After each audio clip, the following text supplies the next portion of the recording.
In the shadowed streets of Warsaw, 1944, a secret pulse ran through the city, a pulse that no German officer could predict or control. The Gestapo believed they were omnipresent, every street under watch, every whisper catalogued and analyzed. Yet the underground radio defied their reach, spreading messages that shook the very foundations of occupation. It began quietly, seemingly insignificant transmissions carried through fragile wires, hidden devices, and the ingenuity of men and women who understood the stakes better than anyone else. Each broadcast was a lifeline, a spark of hope, and simultaneously a dagger aimed at the enemy's overconfidence. The operators, cloaked in shadows, risked everything, knowing that a single mistake could end not only their lives, but the lives of those who trusted them. Messages crackled with urgency, carrying intelligence about troop movements, warnings of raids, and coded encouragement to the resistance, each sentence measured, precise, and deadly in its impact. The Gestapo, confident in their network of spies and informants,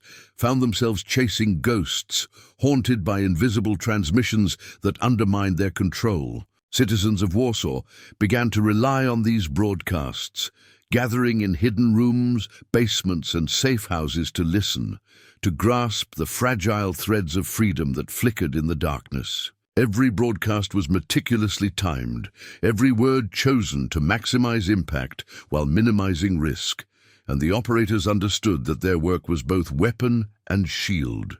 The city became a stage for this clandestine battle, with shadows, secrecy, and the constant hum of fear mingling with courage.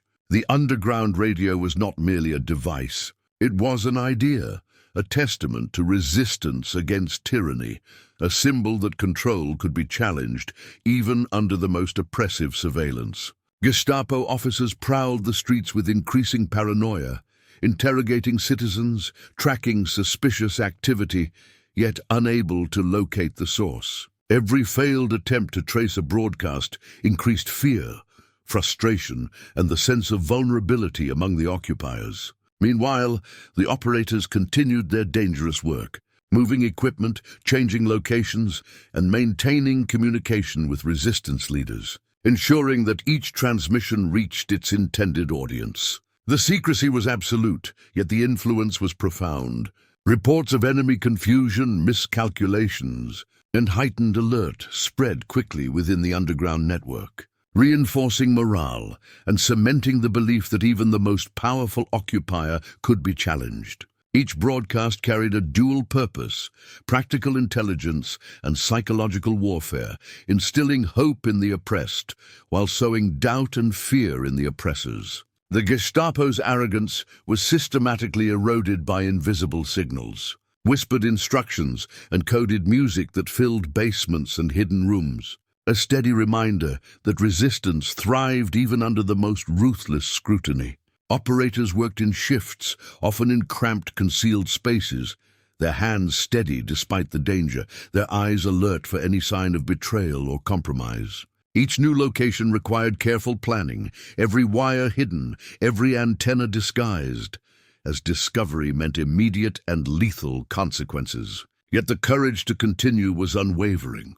Each message was a declaration that Warsaw was not silent, that tyranny would never fully dominate the human spirit. Citizens, increasingly emboldened by the broadcasts, began to coordinate small acts of defiance, sabotage, and resistance, inspired by words carried across the airwaves. The Gestapo responded with heightened cruelty, but each action further validated the power and influence of the underground radio. Even as arrests, interrogations, and searches increased, the operators adapted, shifting frequencies, altering codes, and finding new methods to evade capture, turning fear into opportunity. The city's fabric itself seemed to pulse with the secret rhythm of resistance, as messages moved invisibly, yet with explosive psychological and practical effect, challenging the occupiers at every turn.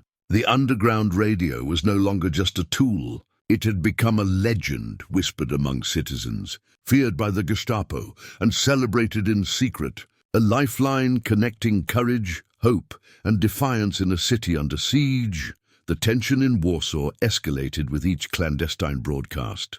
As the underground radio carved a lifeline of hope through the suffocating control of the Gestapo, every whisper of resistance, every coded message reached ears eager for guidance, survival, and the courage to defy occupation. Operators moved with calculated precision, their every action a delicate balance between success and death. Hidden rooms, basements, and secret compartments became the theaters of an invisible war, each device a silent weapon, each transmission a calculated strike against tyranny. The Gestapo intensified their surveillance, deploying more officers, interrogating informants, and analyzing every possible source of dissent. Yet the underground radio remained elusive, a phantom force that refused to be contained. Citizens learned to recognize subtle signals, to assemble quietly, to listen and act upon instructions delivered through the static-laden airwaves. Every transmission was layered with strategy, not merely sharing intelligence, but also fostering unity, resilience, and unspoken defiance among Warsaw's populace. Operators coordinated with resistance leaders, exchanging encrypted messages and meticulously planning the timing, location, and content of each broadcast, understanding that any lapse could unravel months of work. Each relocation of the equipment required careful observation of enemy patterns, precise concealment, and the steady hands of those who knew that discovery would mean immediate execution. Yet despite the dangers, the operators persisted, driven by unwavering commitment to the cause and the knowledge that their work inspired countless others to resist. The city became a living network of secret connections, where messages traveled invisibly, weaving together a tapestry of defiance, courage, and hope.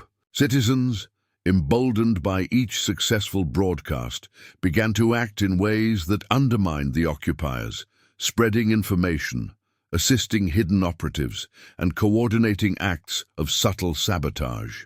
The Gestapo, increasingly frustrated, responded with escalating brutality, arrests, and intensified searches. Yet the underground network adapted, constantly shifting locations, changing codes, and maintaining a rhythm that defied suppression. Each broadcast had dual objectives: practical intelligence, informing resistance strategies, and psychological warfare, demonstrating that even the most powerful enemy could be unsettled, challenged, and exposed to fear. Operators navigated a labyrinth of fear, vigilance, and precision, working tirelessly in confined spaces, often with the weight of entire neighborhoods resting on the success of their transmissions. Signals crossed walls, floors, and ceilings, reaching hidden groups and safe houses, carrying instructions, encouragement, and coded alerts that allowed resistance cells to move with confidence despite constant surveillance. Every minor victory, successful delivery of a broadcast, avoidance of detection, or completed act of coordination reinforced morale, creating a momentum that the Gestapo could not contain. The legend of the underground radio spread quietly, whispered among citizens, respected and feared by occupiers, celebrated in secrecy as a symbol of ingenuity, courage, and unbreakable resolve. The broadcast's influence extended far beyond immediate intelligence. They shaped perception, sowed confusion, and instilled fear within the enemy, while simultaneously nurturing solidarity and hope among the oppressed. The Gestapo, despite increasing manpower, technological surveillance, and strategic measures, could not dismantle the network, highlighting the inherent unpredictability and potency of unconventional resistance. Operators relied on creativity, discipline, and relentless focus, ensuring that every signal, every message, every frequency shift was executed flawlessly. The city itself seemed to pulse with the rhythm of these invisible transmissions, a silent heartbeat of rebellion echoing through streets, basements and attics carrying the promise of defiance to every corner. Citizens, now aware that the occupiers could be challenged in unseen ways, found renewed courage, undertaking subtle acts of resistance and coordination inspired by the broadcasts. The underground radio became both weapon and symbol, embodying intelligence, bravery, and the resilience of human spirit under oppression, proving that even in the darkest times, ingenuity and courage could carve pathways of hope. As night fell over Warsaw, the invisible battle continued, transmissions slicing through darkness, keeping the enemy off balance, the city connected, and the spirit of resistance alive, a testament to the unyielding will of those who refused to be silenced. Warsaw, 1944, was a city under siege, a metropolis gripped by the iron fist of occupation, where every street, alley, and building bore the scars of war. Yet beneath the surface, life persisted in defiance. The German forces had established checkpoints, patrols, and surveillance networks, imposing strict control over citizens, enforcing curfews, and punishing any sign of rebellion with ruthless efficiency. Despite this, the spirit of Warsaw's residents remained unbroken, fueled by an enduring sense of identity, courage, and the unyielding desire for freedom. The underground radio emerged in this environment as both a technological marvel and a symbol of resistance, its operators navigating an intricate web of danger to connect scattered cells of the resistance movement. Each broadcast required meticulous preparation. Secure locations had to be identified, equipment concealed, and routes mapped to transport essential components safely. Officers and technicians worked together in secrecy, their expertise and ingenuity critical to the success of each transmission, as even minor errors could lead to discovery, imprisonment, or execution. Citizens who participated in the network often risked their lives to provide information, safe passage, or shelter for the operators, their courage integral to the survival of the broadcasts. The radio was not merely a machine. It represented coordination, trust, and the unspoken agreement that the fight for freedom demanded sacrifice. Across the city, safe houses were established in basements, attics, and abandoned buildings, each chosen for concealment, accessibility, and proximity to sympathetic civilians. The operators' movements were carefully timed to avoid detection, often under cover of darkness, using coded signals to indicate safety, readiness, and operational windows. Materials had to be transported with discretion: wires, batteries, microphones, and transmitters all carried discreetly through streets monitored by enemy patrols, requiring nerves of steel and constant vigilance. Each broadcast session demanded intense focus, as operators balanced technical precision with operational security, ensuring that the signal reached intended listeners without interception. In parallel, intelligence officers coordinated with resistance leaders, analyzing information obtained from the broadcasts and devising countermeasures against German strategies, all while maintaining the utmost secrecy. Citizens, both young and old, engaged in acts of subtle resistance, inspired by the underground radio, from spreading word of critical transmissions to providing shelter and guidance to operatives. The presence of the radio instilled hope, reminding Warsaw's inhabitants that they were not entirely isolated, that coordination, planning, and intelligence could counteract the occupiers' perceived omnipotence. Each successful broadcast reinforced morale, motivating citizens to endure hardships, evade patrols, and maintain covert communication with resistance cells across the city. Officers recognized that the psychological impact of the radio was as significant as its practical intelligence. The fear it instilled in the Gestapo complemented the hope it generated among the oppressed. While the German forces believed they had eliminated all threats to their control, the operators exploited gaps in surveillance, hidden corners of the city, and moments of distraction to transmit vital information. Each transmission carried coded messages about troop movements, supply lines, and imminent raids, enabling resistance cells to prepare, evade, or sabotage effectively. The combination of secrecy, ingenuity, and technical skill allowed the underground radio to function as both a weapon of information and a symbol of resilience, bridging isolated groups into a cohesive network capable of coordinated action. The city itself became a living testament to this clandestine effort, with streets, buildings, and hidden passages serving as conduits for intelligence, communication, and resistance. Every participant understood the gravity of their role, as discovery meant severe punishment.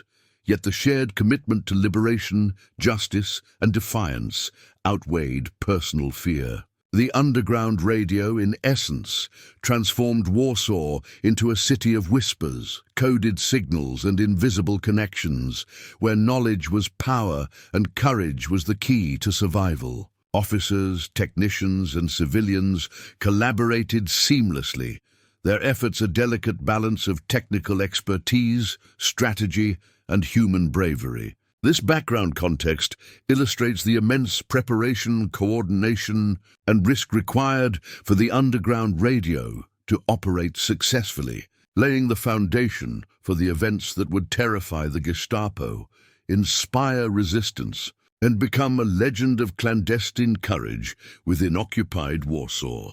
The streets of Warsaw thrived with a hidden life, a network of resilience, ingenuity, and courage that operated beneath the oppressive gaze of the Gestapo. Every corner, alley, and building offered potential refuge or risk, and citizens learned to navigate this landscape with precision, discretion, and unspoken coordination. The underground radio's presence became increasingly central to this covert ecosystem, a heartbeat connecting scattered resistance cells, transmitting intelligence, and coordinating actions in ways that no physical movement alone could achieve. Operators understood the stakes. Discovery meant immediate arrest, interrogation, or execution, yet the urgency of communication and the imperative of resistance outweighed fear. Every message required careful encryption, preparation, and timing, as transmissions could be traced if precautions failed, yet the operator's skill ensured that each broadcast remained elusive, invisible to the enemy, and impactful to its intended audience. The psychological dimension of the radio's operation was profound. It instilled hope among Warsaw's citizens, while simultaneously creating unease, confusion, and paranoia among the German occupiers. Safe houses became the centers of this activity, meticulously chosen for concealment, accessibility, and the reliability of civilian collaborators. Operators moved equipment with extreme caution, often under cover of darkness, using coded signals, predetermined routes, and constant vigilance to avoid detection. Civilians assisted in these operations by providing information, physical cover, and logistical support. Their participation a silent but crucial contribution to the functioning of the radio network. The transmission of intelligence encompassed not only immediate tactical information about troop movements and potential raids, but also broader directives to coordinate resistance efforts, sabotage, and civil defiance. Every broadcast reinforced the sense of connection among the city's oppressed populace, demonstrating that resistance was possible even under the most suffocating surveillance. Officers coordinating these efforts meticulously balanced operational security, timing, and technical precision, understanding that the success of each broadcast depended on flawless execution. The urban environment of Warsaw provided both opportunities and dangers. Buildings, basements, attics, and hidden rooms facilitated concealment, yet every occupied or patrolled area posed threats of exposure.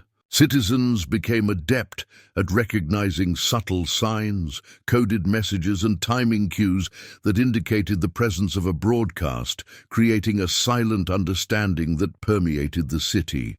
The Gestapo's increasing frustration was evidence of the underground radio's efficacy, as officers became obsessed with locating the source of transmissions, interrogating suspects, and attempting to dismantle the network, yet always falling short of discovering its true operational hubs. The operators adapted constantly, shifting locations, adjusting frequencies, and employing ingenious technical solutions to evade detection, demonstrating both creativity and discipline under pressure.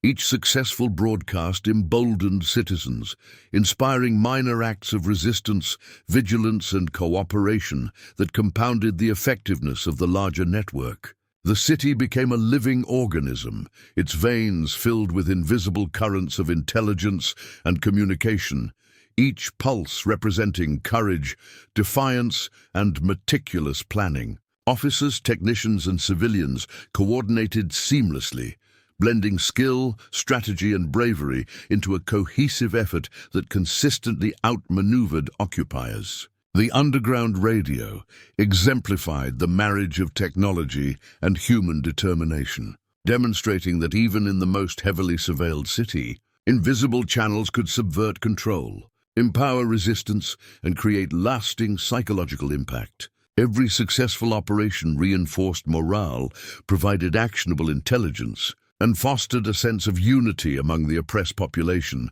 proving that resilience, ingenuity, and courage could transform despair into coordinated action. As the Gestapo intensified their search, deploying more officers, interrogating informants, and scrutinizing every potential threat, the operators' adaptability ensured continued success, transforming Warsaw into a city of invisible signals, secret coordination, and hope.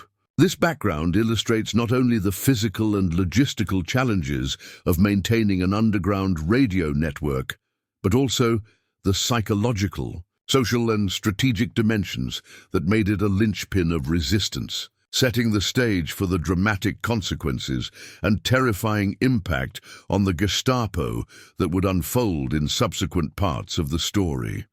The underground radio's existence created an invisible battlefield, a war waged not with guns or tanks, but with courage, ingenuity, and information. Each transmission, meticulously planned and executed, represented a challenge to the Gestapo's perception of control, a direct strike against their assumption of absolute dominance. Operators moved with extraordinary precision, transporting equipment through a labyrinth of streets, alleys, and basements while remaining under constant threat of detection.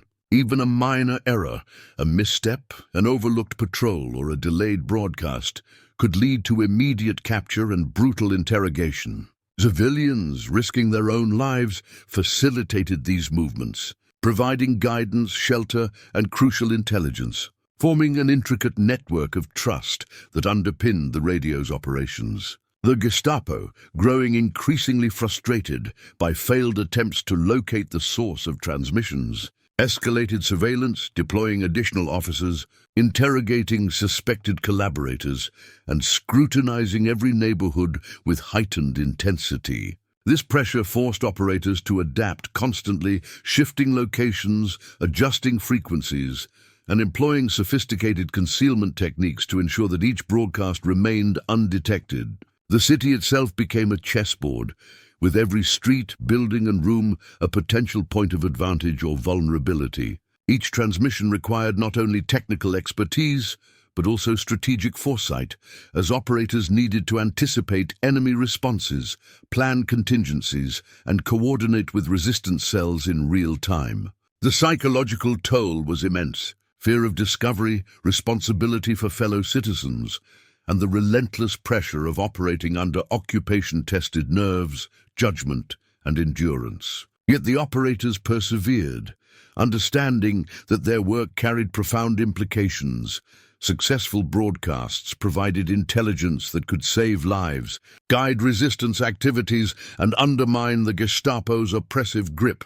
Citizens, listening in secret, relied on these transmissions for actionable intelligence, instructions for safe conduct, and reassurance that the resistance remained active, visible only through its invisible signals. Each failure of the occupiers to intercept a broadcast reinforced morale among Warsaw's population, while simultaneously increasing paranoia, confusion, and frustration within German ranks. Operators coordinated meticulously with resistance leaders, ensuring that messages were both accurate and impactful, conveying information about troop movements, imminent raids, and opportunities for sabotage.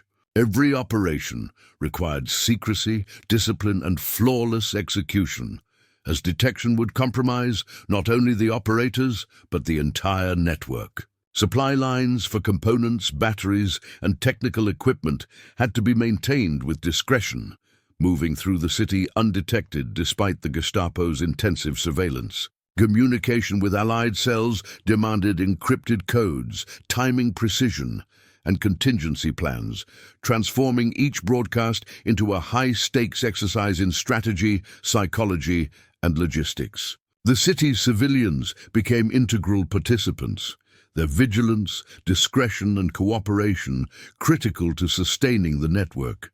They concealed operators, maintained equipment, and interpreted signals, turning ordinary buildings, basements, and apartments into critical nodes of resistance. The Gestapo's response grew increasingly aggressive, with arrests, interrogations, and raids intensifying.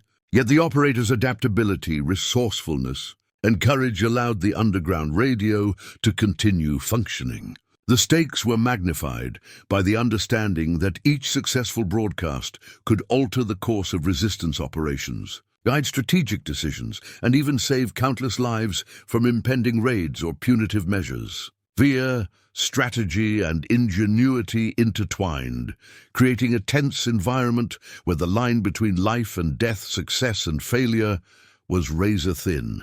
Each act of courage reinforced the network, built trust among participants, and demonstrated that even under the most oppressive surveillance, determination and intelligence could prevail. The conflict between the operators and the Gestapo was a battle of wits, courage, and endurance, with the city as the arena and the invisible waves of the radio as the weapon. Every day brought new challenges, from sudden patrols, informant threats, and mechanical failures, to environmental obstacles and the constant mental strain of high-stakes secrecy. Despite these dangers, the underground radio continued to operate, inspiring acts of defiance, building cohesion among the oppressed, and systematically undermining the Gestapo's perception of control.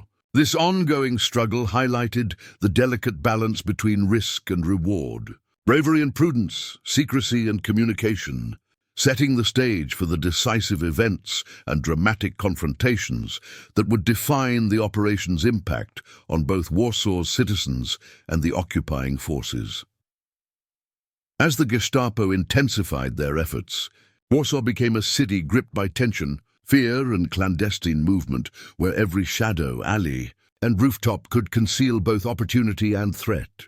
The underground radio operators adapted rapidly, altering frequencies, shifting equipment, and coordinating with multiple resistance cells to maintain operational continuity. Each transmission became a calculated risk, balancing the urgency of intelligence with the absolute necessity of secrecy, knowing that detection could lead to mass arrests, torture, or execution. Citizens, increasingly aware of the stakes, acted with vigilance, providing safe passage, concealing operatives, and silently transmitting information to ensure that every broadcast reached its intended audience. The Gestapo's paranoia grew daily, fueled by the inability to trace the source of transmissions and by the mounting evidence of resistance coordination, leaving officers frustrated and desperate for control. The operators employed a combination of ingenuity, discipline, and meticulous planning to overcome environmental,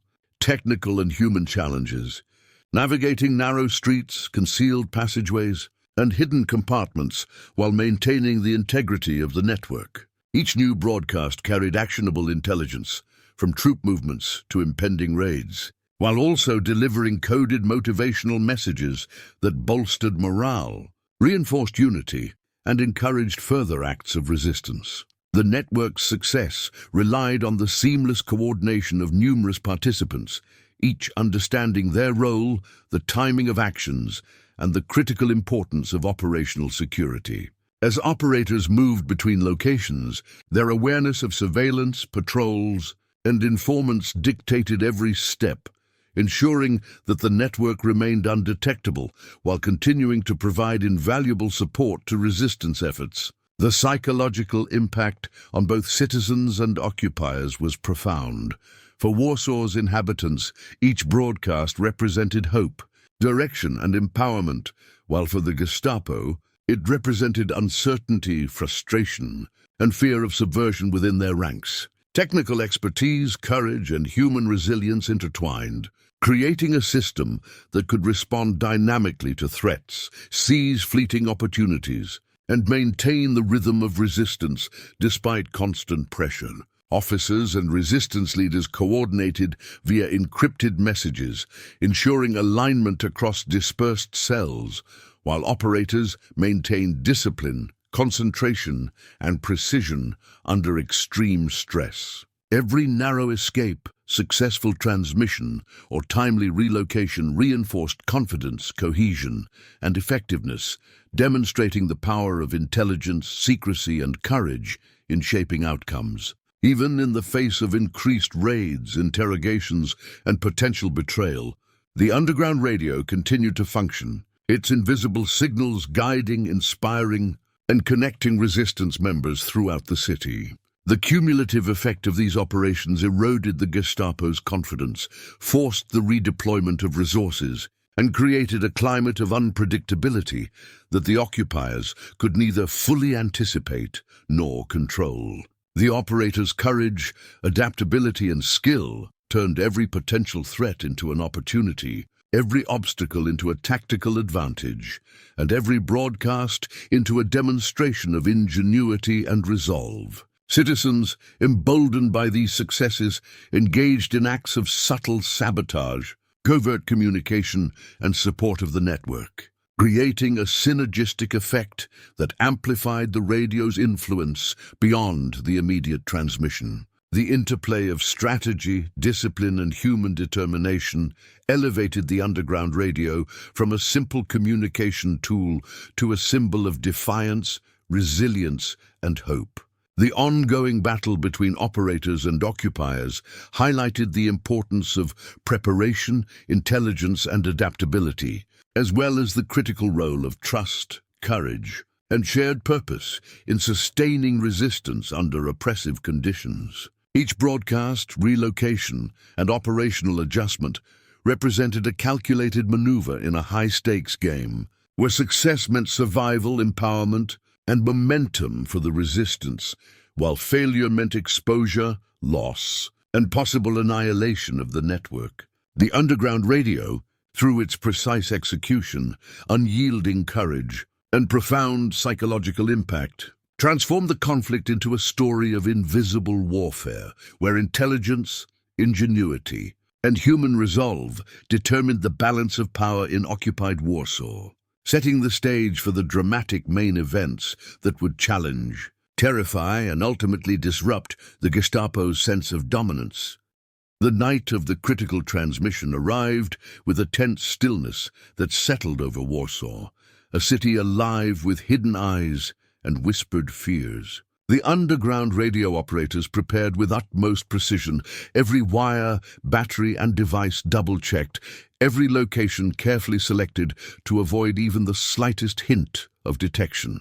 Citizens who had agreed to provide shelter, assistance, and observation moved discreetly, blending into the shadows, their actions silent yet vital to the success of the operation. The operators understood that this broadcast was unlike any other, carrying intelligence that could alter resistance plans, save lives, and deliver a psychological blow to the Gestapo's increasingly fragile control. Equipment was carried through narrow alleys and concealed staircases, guided by trusted civilians who knew the streets like the back of their hands, avoiding patrols and checkpoints with careful timing and coded signals.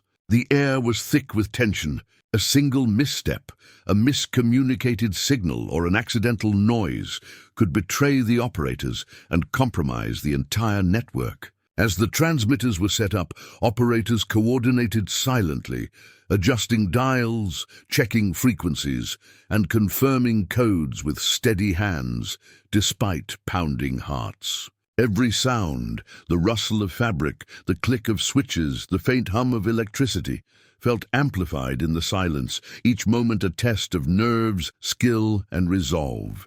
Once the broadcast began, The radio waves carried intelligence about German troop movements, supply lines, and imminent raids, weaving instructions with coded messages of encouragement for resistance members scattered throughout the city. Citizens listened in hidden rooms, basements, and attics, eyes and ears straining to absorb every word, understanding the critical nature of the information and the precise timing needed to act upon it.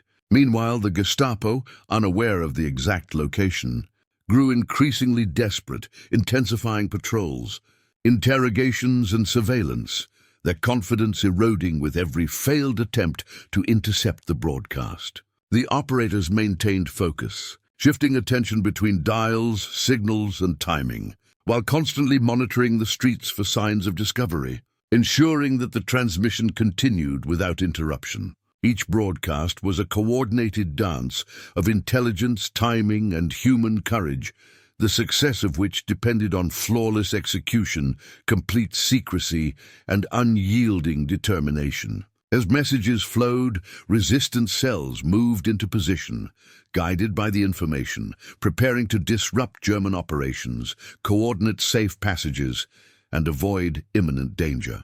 The psychological impact was immediate. Citizens felt empowered, emboldened, and connected, while the Gestapo experienced confusion, fear, and mounting paranoia.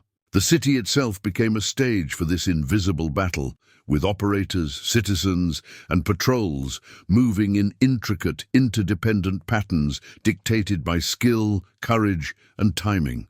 As the broadcast reached its climax, every participant in the network understood the stakes. The success of the operation meant protection, coordination, and hope.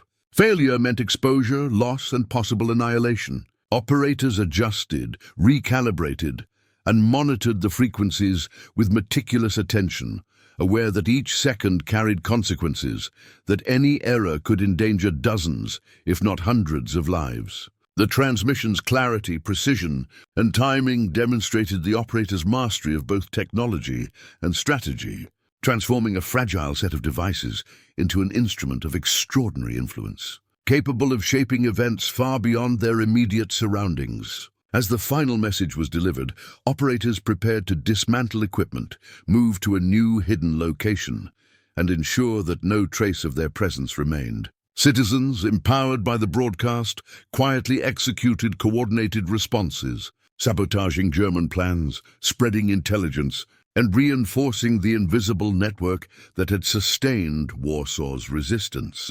The Gestapo, bewildered and frustrated, remained unaware of the precise origin of the operation, their failure highlighting the ingenuity, courage, and discipline of the operators and their collaborators. The main event, a culmination of preparation, skill, and risk, demonstrated how determination, secrecy, and strategic brilliance could challenge an occupying force, inspire a population, and transform a simple radio into a powerful weapon of resistance. As the operators dismantled the final pieces of equipment, their hands moved with practiced efficiency.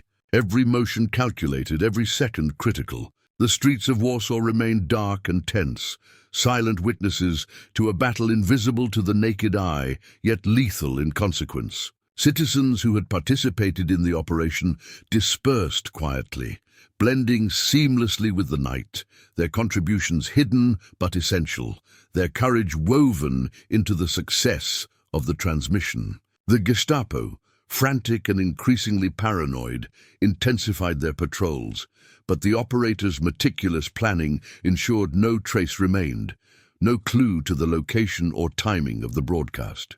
Every frequency had been altered, every code updated, and every device carefully removed and hidden, leaving no evidence to follow. Resistance leaders received the intelligence immediately, coordinating moves to intercept German operations, protect civilians, and exploit weaknesses revealed by the broadcast. The psychological impact on the Gestapo was profound. Officers began questioning reports, doubting their surveillance methods, and fearing that their control was slipping beyond reach. For Warsaw's citizens, the operation reinforced the sense of empowerment, resilience, and connection to a network that transcended fear, demonstrating that ingenuity, planning, and bravery could overcome even the most oppressive force. Operators navigated the city's labyrinthine alleys with silent precision, aware that detection at this stage could undo weeks of planning, yet confident in the layers of preparation, concealment, and coordination that protected them. Every movement, every choice, was informed by experience, intuition, and the constant awareness of danger as they shifted to secondary locations and ensured continuity for future broadcasts. The flow of intelligence continued, reaching hidden cells with minimal delay, ensuring that resistance members could act decisively, prevent enemy advances, and maintain the momentum of organized defiance. Equipment relocation required coordination with multiple civilians, each understanding their role in the complex choreography of secrecy, timing, and operational discipline. Meanwhile, the Gestapo's increasing frustration created opportunities for the resistance, as officers overextended misallocated resources and became increasingly predictable in their desperate attempts to regain control. Operators exploited these vulnerabilities, adjusting plans, rerouting communications, and guiding actions that amplified the impact of the broadcast far beyond its initial transmission. Citizens, inspired by the success of the operation, engaged in acts of subtle sabotage, information sharing, and cooperative support for the underground network, multiplying the effectiveness of the radio and reinforcing the city's web of resistance. Each broadcast and subsequent action demonstrated the extraordinary potential of well-executed intelligence, planning, and human courage, turning a simple communication device into a formidable instrument of psychological warfare. The coordination between operators, civilians, and resistance leaders created a seamless flow of information, anticipation, and response, enabling Warsaw's population to act decisively despite constant threats. The Gestapo, despite increasing patrols, informant networks, and interrogation, could not penetrate the invisible network, their fear and uncertainty growing as operations succeeded repeatedly. Every moment of the main event highlighted the intricate balance of risk, strategy, and courage, illustrating how technical skill and human determination could converge to influence outcomes in a highly dangerous environment. The underground radio had become more than a tool. It was a symbol of resistance, ingenuity, and hope, a beacon for those willing to defy oppression and a torment for those seeking total control. By the operation's conclusion, the impact was evident. Resistance coordination improved, citizens' morale soared, and the Gestapo's confidence eroded, proving that even the most oppressive force could be challenged through intelligence, planning, and unwavering courage. As the night receded into dawn, Warsaw remained under occupation, yet the invisible threads of defiance, connection, and operational brilliance continued to shape the city's fate, demonstrating that secrecy, skill, and bravery could transform a single underground radio into a weapon capable of terrifying an entire occupying force, changing the course of localized resistance and leaving a legacy that would echo through history.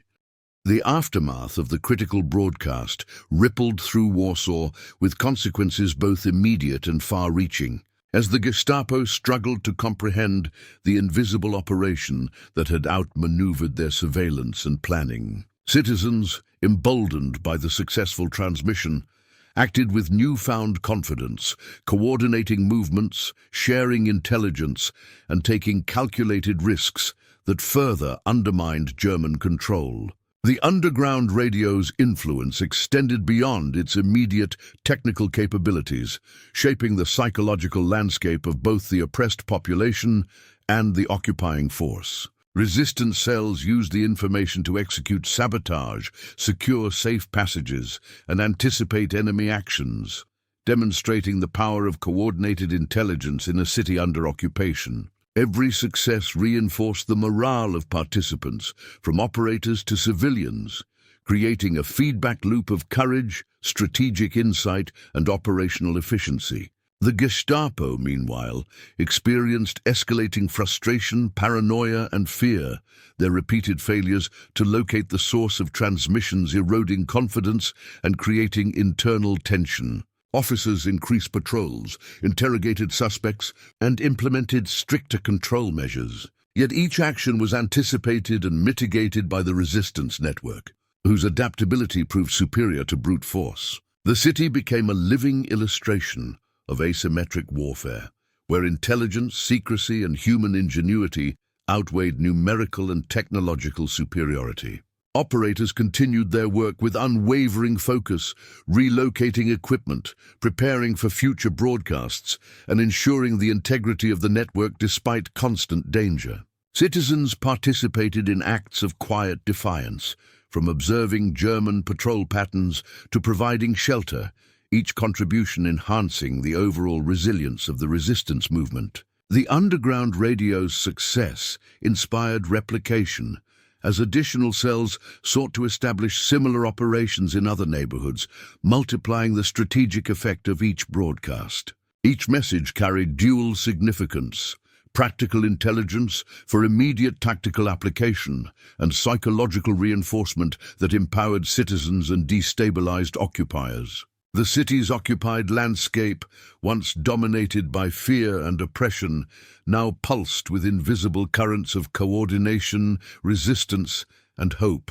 Every act of courage, every successful transmission, and every coordinated response became a story whispered among citizens, reinforcing a shared identity rooted in defiance and ingenuity. The Gestapo's repeated inability to intercept messages created confusion, misallocation of resources, and heightened suspicion among their ranks, inadvertently amplifying the impact of the underground radio.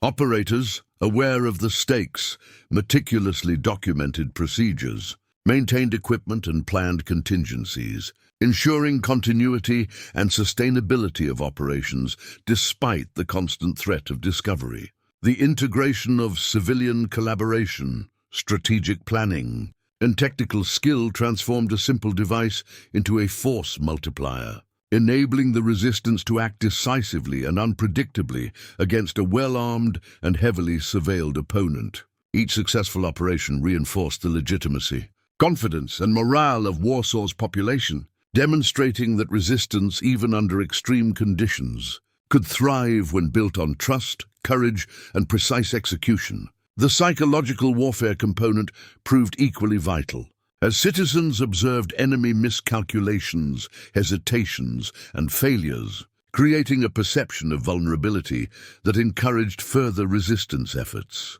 The underground radio's network expanded, becoming more robust, versatile, and resilient with every successful broadcast. Its impact felt across the city in operational, psychological, and symbolic dimensions. The Gestapo's intimidation tactics, arrests, and raids failed to dismantle the network, highlighting the superiority of strategic ingenuity and human determination over sheer force. Operators, civilians, and resistance leaders coordinated flawlessly, maintaining operational security while maximizing the impact of each transmission. This period marked a turning point in Warsaw's resistance efforts, demonstrating that a single clandestine network, executed with discipline, courage, and intelligence, could shape the course of events, challenge an occupying force, and inspire hope in the most desperate circumstances. The continued operations of the underground radio solidified its impact on Warsaw, extending far beyond the immediate intelligence delivered during broadcasts. Resistance members coordinated more effectively, leveraging information to plan sabotage, evade patrols, and strengthen the network across multiple neighborhoods. Operators and civilians alike demonstrated extraordinary courage, their disciplined execution of each task ensuring that the Gestapo remained perpetually unsettled, never able to trace the source of transmissions or anticipate the full scope of resistance activity. Citizens, emboldened by the successes, began to act with greater confidence, supporting the network, observing enemy movements, and relaying crucial information that allowed operators to maintain uninterrupted communications. The psychological effect on the occupiers was profound. Officers questioned the reliability of reports, feared betrayal from within, and grew increasingly aware that control over the city was not absolute. Each successful broadcast reinforced the city's sense of agency, showing that even under intense surveillance and oppression, coordination, intelligence, and courage could influence events decisively. Operators relocated equipment meticulously, checking dials, frequencies, and codes, aware that the slightest oversight could compromise the network. Civilian collaborators ensured safe passage, concealed devices, and communicated discreetly, their cooperation essential to sustaining the operational flow of intelligence. The Gestapo responded with heightened brutality, arrests and interrogations, yet the network adapted, proving the resilience of well-organized clandestine operations. Every transmission delivered actionable information, enabling resistance members to anticipate raids, protect citizens, and execute acts of disruption that further destabilized German control. The integration of technology, strategy, and human courage turned the underground radio into more than a tool. It became a symbol of defiance, resilience, and ingenuity that inspired hope and coordinated resistance across Warsaw. Operators maintained constant vigilance, analyzing the urban environment for potential threats, adjusting plans dynamically, and ensuring that broadcasts reached intended audiences without compromise. Civilians played a critical role, interpreting coded messages, providing shelter, and performing discrete tasks that amplified the network's effectiveness and reach. Each act of success, no matter how small, reinforced morale, trust, and operational cohesion, demonstrating the cumulative power of coordinated resistance against a heavily armed and oppressive force. The Gestapo's repeated failures, combined with escalating paranoia, caused internal friction and diverted resources, inadvertently strengthening the resistance network. The city's invisible communications created a psychological battlefield, where perception, fear, and uncertainty determined the occupiers' actions as much as physical interventions. Operators and leaders constantly refined techniques, shifted locations, and maintained redundancy to ensure continuity in case of unexpected disruptions, emphasizing foresight, discipline, and strategic awareness. Every broadcast served multiple purposes, conveying critical intelligence, reinforcing morale, and signaling to citizens and enemies alike that resistance remained active, organized, and unpredictable. The resilience of the network became legendary within Warsaw, with citizens sharing knowledge discreetly, reinforcing solidarity, and maintaining an unwavering commitment to the cause, despite the omnipresent threat of capture. Operators balanced technical mastery, strategic insight, and psychological acuity, turning transmissions into instruments that shaped both immediate outcomes and long-term perceptions of power. The underground radio's success demonstrated that meticulous planning, unwavering courage, and human ingenuity could overcome superior force, transforming even a single device into a decisive factor in asymmetric conflict. By the conclusion of these operations, Warsaw's resistance had gained momentum, citizens were empowered, and the Gestapo faced an invisible adversary they could neither fully predict nor control. The underground radio had proven its dual power, as a practical tool delivering critical intelligence and as a symbol inspiring hope, defiance, and unity in the heart of an occupied city. This outcome illustrated how determination, strategy, and coordination could redefine the dynamics of occupation, leaving a lasting legacy of courage, ingenuity, and psychological impact that would echo far beyond the immediate context of Warsaw, shaping the story of resistance in ways that history would never forget. As Warsaw emerged from another long night, the city's hidden network of resistance had achieved what seemed impossible. A single underground radio had managed to coordinate, inform, and inspire a population under siege, striking fear into the heart of the Gestapo. Citizens moved through streets with renewed confidence, emboldened by the knowledge that their coordinated efforts were effective, that intelligence gathered and disseminated through the radio could protect lives, guide operations, and influence the balance of power. Operators and collaborators, though exhausted and vigilant, felt the quiet satisfaction of success, aware that every cautious step, every secret message, and every calculated action had contributed to a broader story of defiance, courage, and ingenuity. The city itself seemed transformed, its veins carrying invisible currents of communication, resistance, and determination that would continue to pulse far beyond a single broadcast or operation. The Gestapo, frustrated by repeated failures, interrogations that yielded little, and the inability to locate the source of transmissions, began to doubt their control, their strategy, and even the loyalty of their own informants. Paranoia spread among officers, miscommunications arose, and the sense of omnipotence that had characterized occupation was replaced by fear, suspicion, and uncertainty. Resistance leaders understood that the psychological dimension of their operations was as critical as the practical outcomes.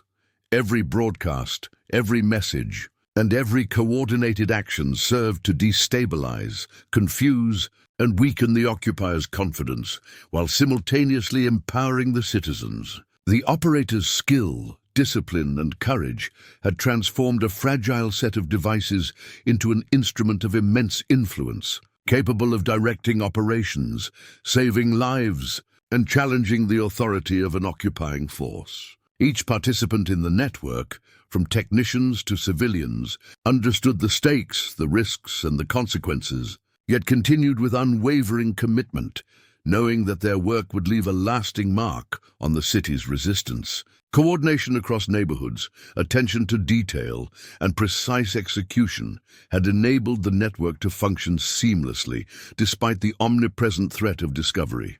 Every transmission reinforced morale, provided actionable intelligence, and created a sense of connection that transcended fear and oppression, proving that even in the darkest moments, ingenuity and courage could illuminate a path forward. The success of the underground radio highlighted the interplay between technology, human skill, and strategic foresight, illustrating that communication, coordination, and planning were as formidable as weapons in the struggle against occupation. Citizens took inspiration from the operation, understanding that their participation, vigilance, and cooperation could tip the scales, safeguard their families, and strengthen the broader resistance effort. The city's invisible threads of defiance extended from hidden basements, attics, and safe houses, connecting operators, collaborators, and listeners in a web of intelligence, courage, and hope. The Gestapo, despite escalating raids, arrests, and surveillance, remained unable to dismantle the network, their failures underscoring the ingenuity, adaptability, and resolve of Warsaw's population. Operators meticulously maintained equipment prepared for subsequent broadcasts and trained others in protocols of secrecy, ensuring the sustainability and resilience of the network. Each moment reinforced lessons of patience, discipline, and precision, emphasizing that even the smallest error could have catastrophic consequences, while perfect execution could yield transformative results. The underground radio had become more than a tool. It was a symbol of resistance, hope, and invisible power, a manifestation of human ingenuity confronting oppression with intelligence, courage, and unwavering resolve. As daylight broke, Warsaw continued to live under occupation, yet the invisible network of communication and defiance persisted, a testament to the fact that strategic brilliance, coordinated effort, and human bravery could reshape the dynamics of control, influence events, and leave a lasting legacy of courage that would resonate far beyond the streets of the city. The final moments of the underground radio operation highlighted the extraordinary resilience, intelligence and courage of Warsaw's citizens and operators as they continued to execute their roles with precision, ensuring that every message, every movement, and every calculation remained undetected by the ever-watchful Gestapo. Equipment was methodically dismantled, packed, and relocated to secure locations, leaving no trace, no clue, and no evidence for occupiers to exploit. Operators, disciplined and vigilant, checked frequencies, recalibrated devices, and confirmed codes, understanding that the integrity of future operations depended on flawless execution in these concluding stages. Citizens, acting with quiet courage, maintained watch, communicated in subtle signals, and facilitated the movement of equipment with the same meticulous care that had defined the entire operation. The Gestapo, increasingly frustrated by repeated failures and lack of actionable intelligence, intensified raids and interrogations, yet each effort was anticipated, circumvented, and neutralized by the operators' strategic foresight. The psychological impact of these successes reverberated across the city. Citizens were emboldened, resistance networks strengthened, and the occupiers' confidence eroded, revealing vulnerabilities that were exploited in subsequent operations. Coordination between operators, civilians, and resistance leaders had transformed each broadcast from a technical task into a multifaceted strategy that combined intelligence, morale, and operational influence. Each transmission not only delivered critical information about troop movements, raids, and enemy plans, but also reinforced the population's sense of agency, hope, and solidarity, creating a powerful cycle of empowerment and defiance. Operators maintained constant situational awareness, navigating the city's complex urban environment with precision, anticipating patrols, informants, and unforeseen obstacles, ensuring that each action contributed to the sustainability and effectiveness of the network. The citizens' role, often silent and invisible, was equally critical, providing shelter, concealing equipment, and relaying intelligence, their efforts multiplying the reach and impact of each transmission.